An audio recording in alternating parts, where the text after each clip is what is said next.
any amin'ny faritra marary ny ady vilaninay jaly manara-penitra ny manjoanay fahataran'ny fansanam-pifidy sy ny fitsarana amin'ny tetivohitra mety hiteraka doublon indray hoy ny firaisamon'ny pirenena tsy fandrimpahalemana miaro abibiny eto Madagasikara ilaina ny fanamelohana ho faty anafaizan'ireo olon-dratsy hoy ny olo-pirenena. Alatsinainy 10 oktobra 2024 manatitra ny araba tonkilasy tongovavy atonga soa indray ato anatin'izao fotoana ny fampalalam-baovao izao manasanao mpanajana anaraka ny antsipirim-baovao hatramin'ny farany. Pejiny raharam-pirenena avy hatrany ho anokafantsika ny fiarana amin'ity alina ity. Tonga ny taraina tamin'ny filoha Marc Ravalomanana ny vahoaka avy amin'ny faritra Atsinanana nandritra ny fandalovany tany an-toerana ny farany herinandro lasa teo manoloana ny fahasahiranana lalina izay iainan'ny vahoaka malagasy amin'izao fotoana izao. Efa mihinana ny tsy fihinana mihitsy izay hoy ny taraina nataon'izy ireo manoloan'izany dia nanome toky azy ny filoha Marc Ravalomanana fa manana ny traikefa sy ny fahavononana rehetra hanarina indray ny firenena. Germain Menjanary sy Toky Ramarola no mitatitra ny antsipirin'izay. Latsaka ankaterina tanteraka ny malagasy maizina ny andavanandro noho ny fahasahiranana tsy ahitana izay atokony. Mahatsiaro mangirifiry izy ireo no tsy fandriam-pahalemana, ny tsy fahafahan'ny ankizy mianatra, ny tsy fisian'ny asa sy ny maro hafa. Mijaly andriamatoa voalohany vahoaka anaty faritra Anganjirofo. Amintsika mikoragna zao efa tonga Anganjirofo ny fozaora. Ambidy amin'ny vidina 10,000 kapoaka. Zay tsara no hoan'ny vahoaka Anganjirofo zany tompoka tompovavy. Fa amin'izao tsika mikoragna zao hoentika amin'ny kovety ny fozaorana ambidy Anganjirofo 5,000 kapoaka. Zany dia indisy milaza fa sahirana dia sahirana ny vahoaka Anganjirofo. Ny fanadinam-panjakana amin'izao andro zao na dosara agnanovana gym aby iantohan'ny ray aman-dreny agnanovana numéro ventamosina agnanovana gym ampivoany koa zalahy tomagny ny mandeha Mahanoro sy ny mandeha an-tanambo Manampontsy fa ivadika secondaire izy akagny atsoatsy ka mampalahelo be ny faritra Ilaka sy ny magnodidina igny. Fa raha tsy nisy ny fanjakana-panjakana tamin'ny 2009 tsy ohatran'izao fiainan'ny malagasy. Sahirana tegna sahirana. Ohatra kely akoanany rehefa zany légume zany amin'ny agny 40,000 25,000 farany ambany kilo tsy hoanina mihitsy tsy mahita anao marary ny aty volagninay jiaby agny maisina ny aty volagny zany efa mihinana tsy fihinany ny ankamoran'le olo agny zany raha misy zany tegna mihinana tsy fihinany zay agny. Mafy raha mahazo any mampiditra zamadinga miandra amin'andro akeo zovy 3 barao tsy voaefa mafy mahazo zamadinga vao miditra amina klasy T1 T2 amin'ny andro akeo dia tsy hita fiditra miandra fa vela fo amin'ny andro akeo. Masaka ny jirofo efa tsisy tsony ho an'ny tompon'ilay mpamboly fa efa lasa ny mpandraharahara rotigna amin'ny vidiny mora ny jirofo atao hoe felan'ny jirofo efa lasa daholo ny viny jirofo ampotony amin'izao ny tantsaha zany dia fa vao mafy satria tsy manam-bola mihitsy entina mpiditra mpianatra dia aleo le jirofo ampotony mbola tsy matoy mbola tsy masaka apetraka amin'ilay mpandraharaha mpanam-bola. Tokana ny vahaolana ho an'izy ireo. Anao monsieur le président. Vous ndjezay monsieur le président. Izay tomasina voalohany koa monsieur le président dia miangavy anao ivery latsaka ho filoham-pirenena amin'ny 2023. Miangavy mavesatra miraigna fitondragna anao vogno zay agnato. Mitaky ny fiverenanao amin'ny fitondragna zay monsieur le président. Manoloana izany dia nanome tokony ny filoham-panorona ny tiako Madagasikara fa tsy jery fotsiny ary nanentana ireo mpikatroka ny antoky ihany koa andray ny andraikitra. Tsy afaka nijery an'izany tsy afaka mijery an'izany sika tiako Madagasikara fa tsy maintsy mijoro sika say sika ary tena anarina amin'ny lolony ray ny fiainan'ny malagasy rehetra. Anjaratsika ny mieritreritra anjarako mieritreritra hoe mbola mahatsiaro tena ave fa nofosay ihany miaina ataon'ireo olona rehetra ireo mahita ny fahoriana izy ireo tio jery fotsiny veny eo mbola men'Andriamanitra tombonandro tsy jery fotsiny fa ho avy iverina.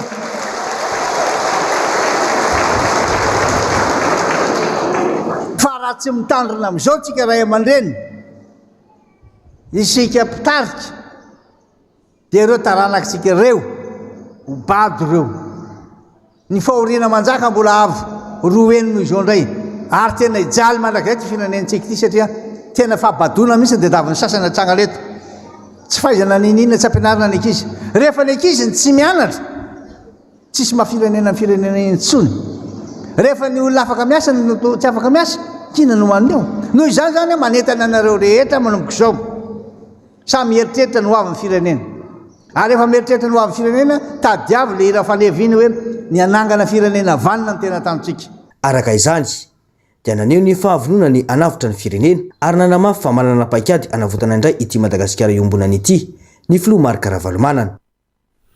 Mitovy ny fitarainana ho an'ny faritra maro eto Madagasikara mikasika ny fanosana mpifidy sy tafiditra ao anaty ny fanavaozana tanteraka ny lisitra. Maro ny faritra no mbola tsy niroso tamin'ny fanatanterana ny fanosana ireo fenitaona eny anivon'ny fokontany noho ny mbola tsy fahatongavan' ireo fitaovana avy amin'ny seny foibe fanadiadiny ao amin'ny sariny Tokisira Marla. Tsy mbola mandeha ny asan'ireo mpanisam-pifidy na ny agent recenseur eto Toamasina na dia efa tokony natomboka herinandro lasa aza. Tsy mbola nisy tonga ny fitaovana toy ny tablety sy ny antota taratasy ahafahana manatanteraka izany avy amin'ny seny foibe raha ny fanadiadiny. Nambara ny seny Ampahibe Maso anefa fa ny voalohan'ny volana Oktobra lasa teo no fanombohan'ny fanisana mpifidy eto Madagasikara tafiditra amin'ny fanavaozana tanteraka ny lisy mpifidianana.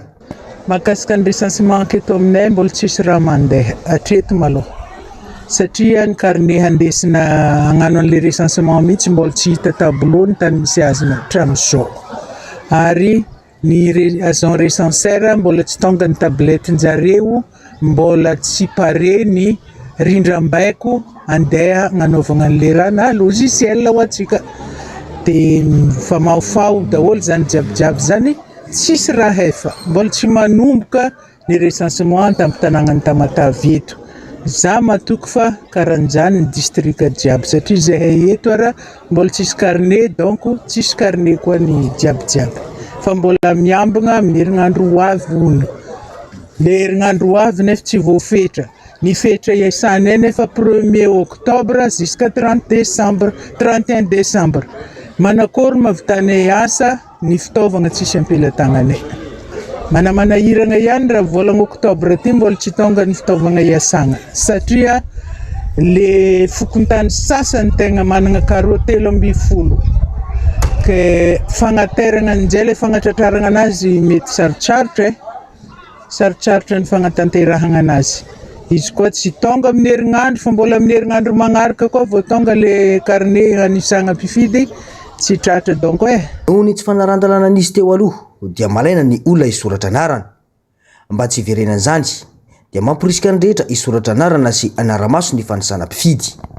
Amin'ny ankapobeny aloha tsy dia mazoto mifidy tsy dia mazoto mandeha misoratra anarana le olona satria tsy haiko angamba efa tofoka amin'le zava-misy tamin'ny lasa tamin'ny fifidianana lasa dia izay angamba tsy mahatonga an'le olona mandeha misoratra anarana eo anivon'ny fokontany manao mametraka fanontaniana amin'ireo namana ihany manko ny tena no ahalalana an'izay ny zava-misy zany tamin'ny fifidianana lasa maro ny olona menomenona hoe tsy araka n'izay tokony ho izy ny zava-nisy maro ny osoka maro ny zavatra tsy nanara-dalàna zany e.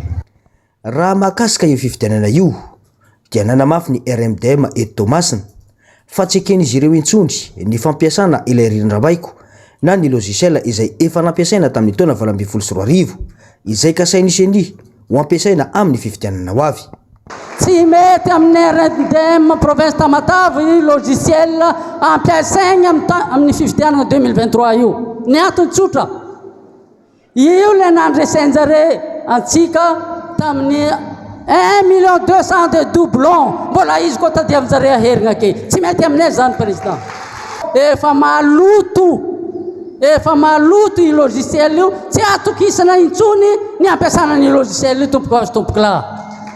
Ho any antokotiko Madagasikara izay ao anatin'ny RMDM moa ankoatra ny rindram-baiko dia takiana ihany koa ny fanavaozana ny CENI sy ny HCC ary ny fanavaozana tanteraka ny lalam-pifidianana. manodidina izay vaovao izay miteraka ayay ho an'ny ankamaroany hery eto amin'ny firenena ankehitriny ny tsy fahatomombanana samihafa mikasika ny fanomanana ny fifidianana ho amin'ny taona 2024 fomba fiasa sy paikady maro no mbola mila atsaraina sy arenina hoy ny avy amin'ny firaisamonim-pirenena ankoatra ny fandraisana andraikitry ny tsirairay Zavandriama efa sy Andry Rakotomalala. Faritra maro eto Madagasikara no mbola tsy miroso amin'ny fanisana ny mpifidy hatramin'ny androany, enina dia efa tamin'ny voalohan'ny volana Oktobra lasa teo aza ny tety andro napetraky ny seny anombohana izany. Ny tsy fampian'ny fitaovana sy ny arabola avy amin'ny seny foibe entin'ireo mpisehatra amin'izany no voalaza fa antony.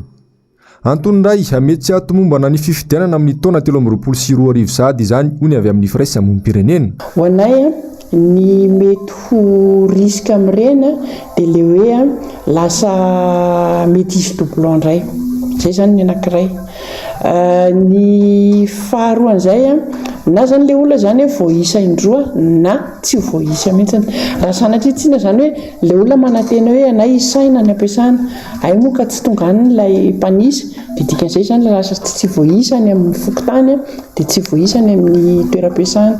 Ny voafonja koa nisany napetraka izay fantaniana izay hoe ny voafonja ny mety hivoaka amin'ny fotoana rehetrarehetra fa tsy hoe ao izy dia tsy afaka hetsika ohatr'izay koa ny olona marary reny zany ho anay mampiay ao hoe ahoana ty amin'izao tsika zany amin'ity fanisana ny ampifidy indray dia afaka miresaka hoe andro indray zany no resantsika dia androany ohatra tsika 10 Oktobra zany mbola misy ireo namana nandefa mesazy hoe mbola tsy manomboka ny ety aminay dia dikan'izay efa tara 10 andro zany tsika amin'ilay 100 andro latsaka kely mensenia dia tokony efa misy ny fepetra raisina mahakasika an'izay mba hananana n'ilay listra ekeny rehetrarehetra. Akoatra izay, mety hiteraka doublon ihany koa ny fanaovana io fitsarana amin'ny teti-vohitra ataon'ny fanjakana io hoy ihany ny firaisamonim-pirenena.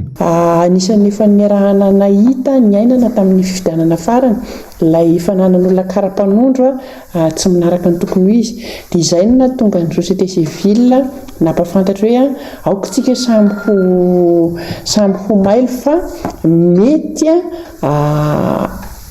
fomba hirika anankiray iny zany ampisan'ilay hoe doublon indray satria hoe raha manana kara-panondro anankiroatra zany na mihoatra le olona anankiray dia afaka misoratra ao anatin'ilay fifidianana araka anisan'ny kara-panondrony izany raha ataony adresa samihafa ny toerana misy anazy ohatrohatr'izay no mahatonga anay le hoe miayaya amin'ity le resaka jugement supplétif aty. Ny fandraisana andraikitry ny rehetra nefa no ilaina manoloana izany rehetra izany hoy ny avy amin'ny firaisamonim-pirenena mba ahafahana miantoka ny fifidianana madio mangarahara ary ekeny rehetra. Ny taky ny anokafana enquête parlementaire mikasika ilay raharaha solika mitapika atao Tomasina ny avy amin'ny RMDM any an-toerana ity raharaha ity tokoa dia nangina fa tsy nahinona toy ny intsony hatramin'izao nilaza ireo solombavam-bahoaka fa zava-dehibe tokoa izao fitakiana nataony RMDM izao. Germaine Omejanary sy Toky Ramarola. Olona manjavozavo amin'ireo mponina sy ny mpanao politika eto Tomasina hatramin'izao ny mahakasika ilay raharaha solika mitampoka ny herinandro lasa vitsy izay. Nitodika manokana tamin'ireo parlementaire tima ny RMDM eto Tomasina ny amin'ny tokony irosony amin'ny fanadiadiana parlementaire na enquête parlementaire mahakasika ity raharaha ity. Mitaky zahay ary miangavy manana solombavam-bahoaka tsika reto président mitaky ny isiany enquête parlementaire mahakasika io fampiasana carburant tsy manjary zahay mba hitrangan'ny mary re député reo tsy miaina anaty kolokolo zany azoko antoka fa tsy maintsy amoaka ny marina reo iza marina ambadika an'io fampiasana carburant ny tapoana io. Mazava ny toromarika nomeny filomarika Ravalomanana ho an'ireo solombavam-bahoaka mahakasika izany fa mila irosony ny fanaovana io enquête parlementaire io. Eto ndray ny tenenako ataovy ny enquête parlementaire commission enquête parlementaire atreto mantsy dia somary nangina ny fanadiadiana mahakasika ity raharaha ity ho hatrany ny fanazavana ny madinika ihany no nahiditra ponja sy nanaovana fanadiadiana raha toka tsy misy pikitika kosa ireo tomponantoka tamin'izany horaisinay ny andraikitra hoy ny solombavam-bahoaka mahakasika ity fangatany RMDM Tomasina ity. Vaovaon'ny finoana niara-ny ombom-bavaka tamin'ireo mpino katolika tao amin'ny Notre-Dame de Lourdes tao Toamasina ny folo marika Ravalomanana omaly. Tamin'ny kafaliana tanteraka no andraisan'ireo mpino indrindra fa nipitarika ny fiangonana azy nandritra izany. Naneho ny hafaliana vokatra izany ny fiara-mivavaka izay ihany koa ny folo marika Ravalomanana iraisika ao amin'ny Kristy ary ny finoana ananantsika no mampiray antsika zanany. Taoriany lamesa dia ny fanao ireo mpino niaraka nakasary taminy teo ivelany fiangonana. Fa vaovao afa kosa indray tsy noraisiny teo anivon'ny brigade criminelle Anosy ny fitoriana nokasain'ny vadiny Mahery Lanto Manandafy apetraka no ny fandrahonana ho faty nataony ilay teratany vahiny any Mahery Lanto Manandafy. Naneho firaisankina ho fanohanana azy ireo namana nandritra izany tamin'ny alalan'ny filanjana sorabaventy sy fanaovana akanjo mitovy miloko mena. Zavandria Mahefa sy Andry Rakotomala. Tsy noraisin'ny sampanamiady amin'ny elokabe vava avy amin'ny polisy pirenena tetsy Anosy ny taratasy fitoriana nokasain'ny vadiny Mahery Lanto Manandafy napetraka noho ny fandrahonana ho faty nataon'ilay teratany vahiny any Mahery Lanto Manandafy. Nambaran'ireo polisy tokony nandray ny fitoriana fa mila petraka eny anivon'ny fitsarana izany ary ny fitsarana no mandefa ny taratasy fitoriana makao amin'ny polisy avy eo. Tsy fantara mazava ny tena antony io ny vadiny Mahery Lanto Manandafy. Noho ny tonga natitra ny taratasy fitoriana teny anivon'ny fitsarana nefa izy ireo ataorian'izay dia fantatra fa tsy nisy afaka nandray io taratasy fitoriana io ihany koa ny teo anivon'ny fitsarana.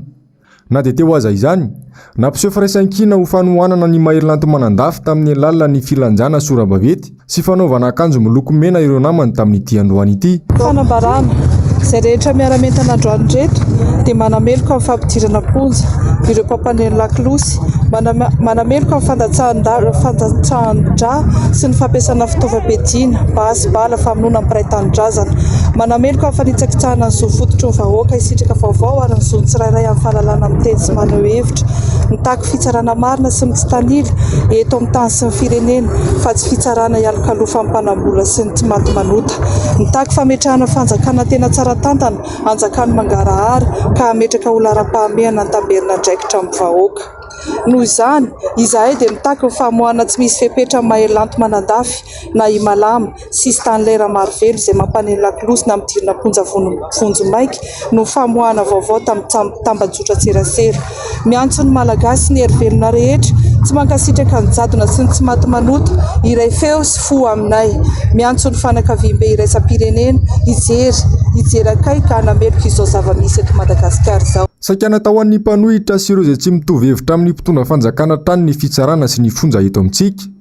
Ary ny mahagaga dia mailaka be ny manam-pahefana sy ny fitsarana rehefa ny mpanohitra no misy mitory. Rehefa ny mpanohitra kosa no mametraka fitoriana mikasika ireo raha mafana eto amin'ny firenena dia veran-javony fotsiny ihany izany.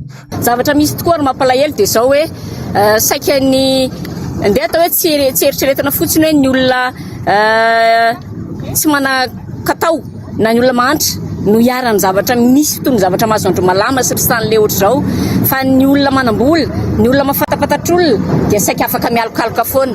Ka izany indrindra no antony itenenako eto manoloana anareo miteny manao hoe tsy rariny izao zavatra izao ary izany indrindra no hiantsona ho atsika rehetra mpiray tanindrazana amin'ny malagasy rehetra tsy anaiky intsony ny zavatra tahaka izao. Inona moa le hoe tsy hoe sanatria vava hoe tsy manaiky intsony dia hoe inona ary ny andeha atao hitrotra ve fa tokony miara amiray feo dénoncer an'izao zavatra mahazo namantsika izay hiarany tsindrazolena sy ny antso izay manoloana indrindra ny fieverany fa fitiavan-tanindrazana izay nasehony.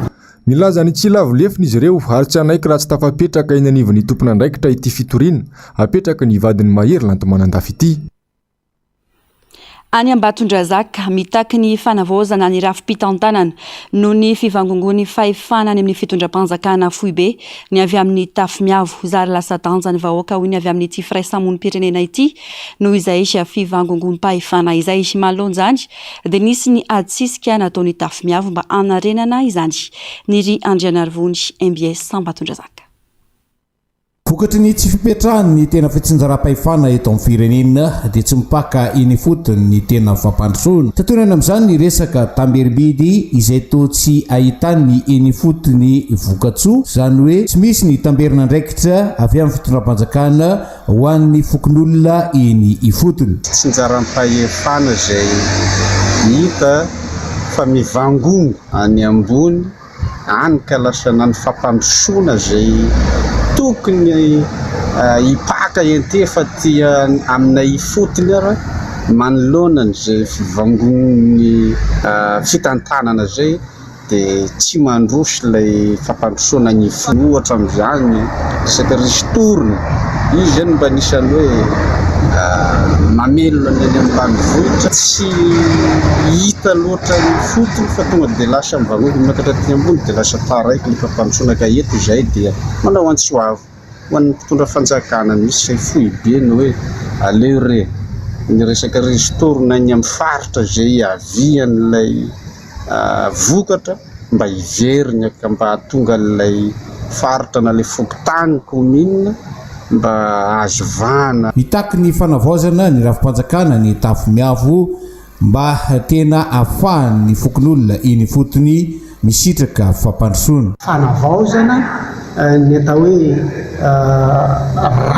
rafi-panjakana zany satria raha miresaka ny rafitry ny CTD tsika dia faritany dia ny district dia mijanona eo anivon'ny commune fa tsy tonga ny anatin'ny fokotany resaka ataon'ny fokon'olona iny fotony ny amin'ny fiarovana reny ressource naturel maro isan-karazany eny amin'ny fokotany tsirairay fa tsy misitraka ny atao hoe vokatsoa azo avy amin'ireny zany ny fokon'olona.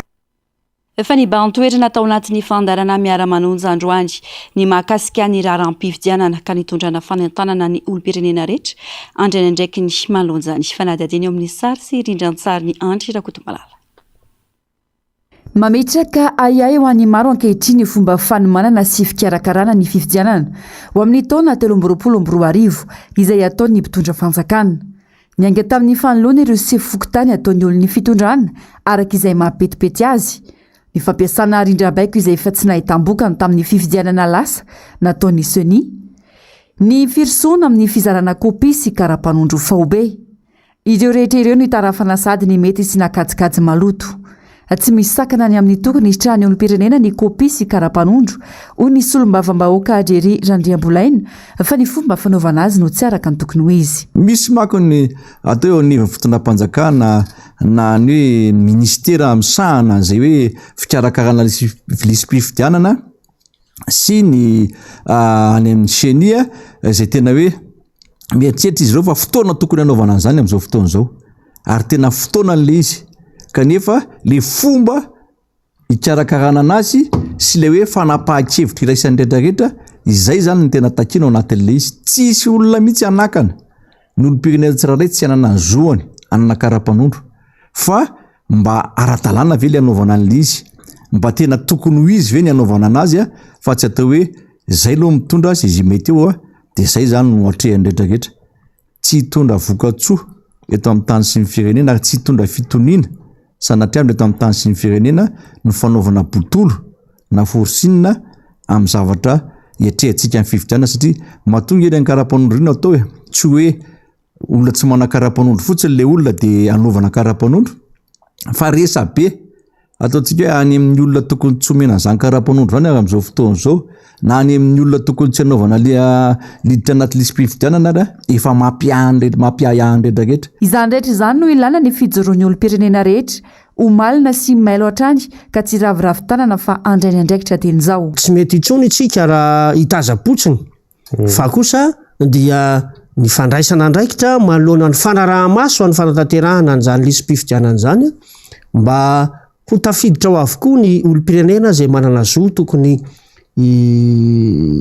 hifidy amin'ny fotoana izay fotoam-pifidianana izay andraindrayntsika moa amin'ny taona 2024 dia mba samy ho afaka ny handray anjara ao anatin'izany fifidianana izany ary any ny anehoana n'ilay antsoina hoe fanapahan-kevitry ny vahoaka hoe iza ny olona tia ny tantana marina an'ity firenena ity ka tsy sasatra zahay ny mbola mitondra an'izany fanentanana izany ary inona fa isika indrindra ny tompona andraikitra eo anivon'ny atokotika Madagasikara ny anivon'ny distim zany na ny comtim na ny fokotim dia fa ombenombeny nanomezana an'izay fampitam-baovao zay ka handray ny anjara andraikitra tandrify amin'izay lafy ny fanentanana ny mpiarabelona zay satria dia adiditsika indrindra ny ato anatin'ny atoko politika no manentana ny fiarahamonina amin'izay fiatrehana andraraha-pirenena zay a satria sady zo no adidy a izany mifidy zany a. Mazava ihany koa ny afatra efa nataony Flo Marc Ravalomanana ny amin'ny tokony hijoroany olom-pirenena sy ny fandraisany andraikitra amin'ny raharam-pirenena sy ny raharam-pifidianana indrindra ato anatin'izao fanavaozana ny fisoratana anarana anaty lisym-pifidianana izao. Mbola namafisy ny miara-manonjy zany androany ary mbola iantsona izy ireo ihany koa ny amin'ny tokony hirsoana amin'ny fikoana antom-pirenena. Vaovaony sosialy nankalazaina androany ny andro iraisam-pirenena noerana amin'ny fanamelohana ho faty na ny peine de mort. Maro amin'ireo firenena matanjaka no mbola mampiatra ity lalàna iray ity. Raha ny eto Madagasikara manokana dia maro amin'ireo olom-pirenena no mankatoa ny fanamelohana ho faty noho ny fisiany tsy maty manota sy ny trangana tsy fandriam-pahalemana arahana bibiny izay mpiseho matetika na tsy ekeny saina sy ny kolotsaina malagasy aza izany. Mitatitra ny andindinjay mialy Rajonombana sy Taizina. Valombo-dimapolo amin'ireo firenena maneran-tany ka anisan'izany Chine, Arabie Saoudite, Iran ary États-Unis no mbola mampiatra ilay lalàna fanamelohana ho faty na ny peine de mort. Ity lalàna izay mendrika didy-jadona ity no vahaolana hitan'ireo manam-pahefana any amin'ireo firenena mbola mampiatra azy hiadiana amin'ny heloka behivavy. Maro anefa ny fikambanana manohitra ny fanaovana izany noho izy tsy manaja ny zo mahaolona. Na dia manaiky sy mahafantatra tsara aza ny olom-pirenena fa mifanohitra tanteraka amin'ny kolotsaina maha-malagasy sy ny maha-kristiana ny fampiarana ity lalàna ity dia saika ny ilaza avokoa ireo olona tafaresaka tamin'ity androany ity fa ilaina ny fanamelohana ho faty eto Madagasikara raha ny abibiana tsoroamatany sy ny trangana tsy fandriam-pahalemana miafara amin'ny von'olona mahatsiravina sy ny fanolanana izay mpiseho matetika no jerena. Io no sasitsara indrindra na fahaizana ny olon-dratsy sy tsy sy ny famerenan-keloka intsony araka ny fanehoan-kevitra hatrany. Raha ny tena marina aloha ny tsy ilaina ilay fanamelohana ho faty zany amin'ny maha-olombelona aloha kanefa kosa rehefa tena hoe tsy atao hoe sango mihoatra ny loha zany fa rehefa tena zavatra tena tsy rarina ohatra zany hoe namono olona na namono ny akaikinao na namono ny reninao na ny raitapo aminao dia izay le tonga amin'le bolana vazanga aminy hoe pour eux aussi dent pour dent maso moa zany dia nify solony nify.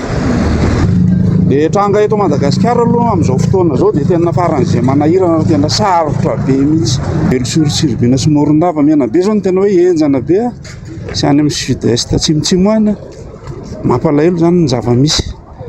Dia tsy fantatro ohatran'ny hoe le fitsarana moa voaresadresaka ao anatin'izany zavatra zany ny mpitandro filaminana ao akaiky ao nefa matoa zany le olona efa miroso amin'izany zavatra zany dia tsisy vahaolana fa zay ny eritreretiny hoe mahavahaolana dia ataony. Io moa zany miankina amin'ny fitondrana sy ny zava-misy eo amin'ny firenena anankiray.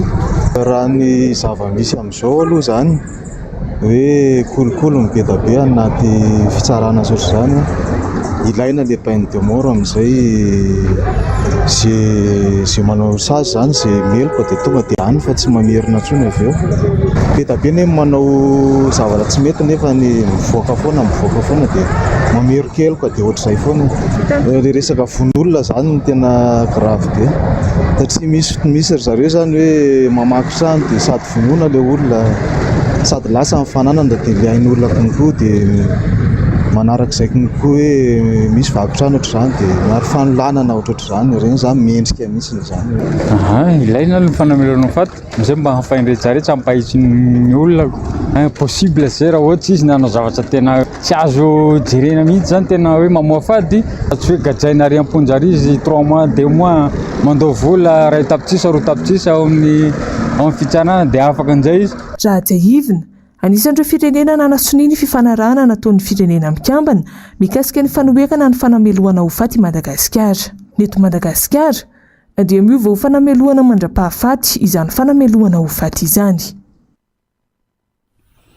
Anisan'ireo firenena mbola miaina ao anatin'ny tsy fanjarian-tsakafo i Madagasikara.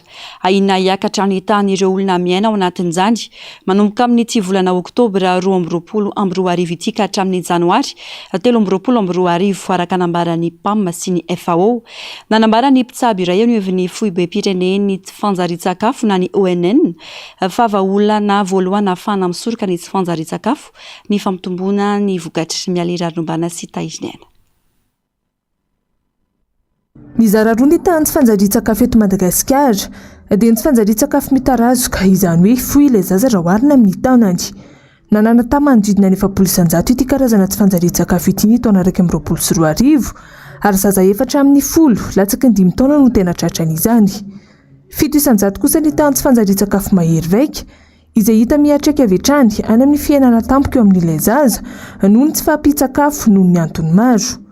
Nisy ny tombana nataon'ny fikambanana iraisam-pirenena momba ny sakafo toy ny FAO sy ny PAM fa mety hery vaika ny tany ity tsy fanjarian-tsakafo ity manomboka izao volana Oktobra izao hankatra amin'ny volana Janoary 2024 noho ny haintany sy ny vanim-potoana ny maitso ahitra. Nambaran'ny mpitsabo iray eo anivon'ny foibe-pirenen'ny fanjarian-tsakafo na ny ONN fa maro ny vahaolana ahafahana misoroka izany ka loha lahara ny fampitomboana ny vokatra. Raha tambatra izy ireo any amin'ny tapitra any manomboka amin'ny volana Oktobra hatramin'ny volana Desambra ireo ny tombatombana araka ny hoe ny zava-misy ankehitriny sy mety hoe ny abetsahan'ny orana ny sy ny sisa ka betsaka ny hetsika efa atao ny fisorohana aloha miezaka zany ho ampitombo foana ilay vokatra. Ezaka koa hoe ahitahiry ampiasa hanodina ampiakarina koa ny fidiram-bola ny fianakaviana tsirairay avy fanomezana rano fisotro, rano sotroin'ny biby, rano ambolena, ny fahasalamana izay hoe afaka sitrahan'ny rehetra zany famenao ny fanabeazana ihany koa efa anarina ny ireo mponina izay atao hoe marefo vokatra izay hoe fiovaovan'ny toetrandro, ny aretina Covid-19 ny tondra-drano vokatry ny cyclone farany teo ary ireo ady lehibe izay tranga ankehitriny izay misy fiantraikany tsy eto amintsika fa na firenena mandroso ary. Marina moa fa miara-dalana amin'ny fankalazana ny andro iraisam-pirenena ho an'ny vehivavy tantsaha izay ankalazaina amin'ny zoma sy asabotsy-vavy izao ihany koa ny andro iraisam-pirenena ho an'ny sakafo. Ifantoka bebe kokoa amin'ny alalan'ny fanabeazana ny olona ahay karakara sakafo hitondra fahasalamana izany andro maneran-tany izany. Ankalazaina ny 14 sy 15 Oktobra ho avy izao ny andro iraisam-pirenena ho an'ireo vehivavy tantsaha. Manana faniriana te hivoatra tahaka ny olon-drehetra izy ireo saingy mbola anisan'ny sakana lehibe ny tsy fahaiza-mamaky teny sy manoratra fanadihadiana. Tahaka ny vehivavy sy ny renim-pianakaviana rehetra, manana ny olana sedrainy ihany koa ireo vehivavy tantsaha, indrindra fa ireo any amin'ny tontolo ambanivohitra. Iray amin'ireo olana goavana ireo ny tsy fahaizana mamaky teny sy manoratra. Fantatra fa 20 isanjato ireo vehivavy tantsaha no miana ao anatin'izany. Iankinan'ny fiainana iray manontolo nefa ny ara-taratasy ka zary mihatraika avy hatrany eo amin'ny lafiny fitadiavan'izy ireo izay tsy fahaizana mamaky teny sy manoratra izay. Ny olana sedrainy vehivavy tantsaha dia maro be tokoa. Eo aloha ny tsy fahaiza-manao ara-taratasy ohatra, be dia be tokoa ny vehivavy tantsaha izay ao anatin'ilay tsy mahay mamaky teny sy manoratra 20 isanjato. Ohatra izao ny fisy teknika voaka rehetra dia amin'ny teny frantsay dia ara-taratasy dia misy akony lehibe izany ohatra ka mba te hivoatra izy hoe hanatsara ny velon-tenany dia tsy maintsy tavela taraiky kely. Eo ihany koa ny tsy fahampian'ny fidiram-bola moa satria vitsivitsy ihany no afaka hoe manana fidiram-bola manokana tsy hoe koretina hanakorontagnana ny tokantrano fa rehefa mampidi-bola ilay vehivavy dia milamina ho azy ny tokantrano. Dia eo ihany koa ny hoenti-manana ny masom-boly sy ny zezika mbola ao anatin'ilay tantsaha tsy ampy an'izany ny vehivavy tantsaha. Na izany na tsy izany aza miezaka izahay hampita an'izay fiofanana tiana hatao dia amin'ny alalan'ny kisarisary izany hoe misy mpifarimby rehefa miaraka aminay amin'izany fa tsy hoe tsy mahay mamaky teny sy manoratra dia ahilika mipetraka ho azy ery. Manana fikambanana ivondronany misa 700 manerana ny faritra 20 ireo vehivavy tantsaha ary mahery ny 7 ny mpikambana ao anatin'izany. Tsy mijery fotsiny fahoriana ianan'ireo vehivavy sy renim-pianakaviana ireo ny fikambanana fa mitondra vahaolana fa ahafahan'izy ireo mivoatra eo amin'ny fiainana sy ny lafin'ny fitadiavana. Vaovao avy any ivelan'ny vinavinaina ivoakandroany valim-pifidianana filoham-pirenena fihodinana voalohany natao tany Aotricha omaly alahady mitarika vonjimaiky amin'ny sambato 15 faingo iray isanjato ny filoham-pirenena amperinasa taoriny fanisambato natao tany antoerana onjalalaina ranevy manana sy Mathieu Princy.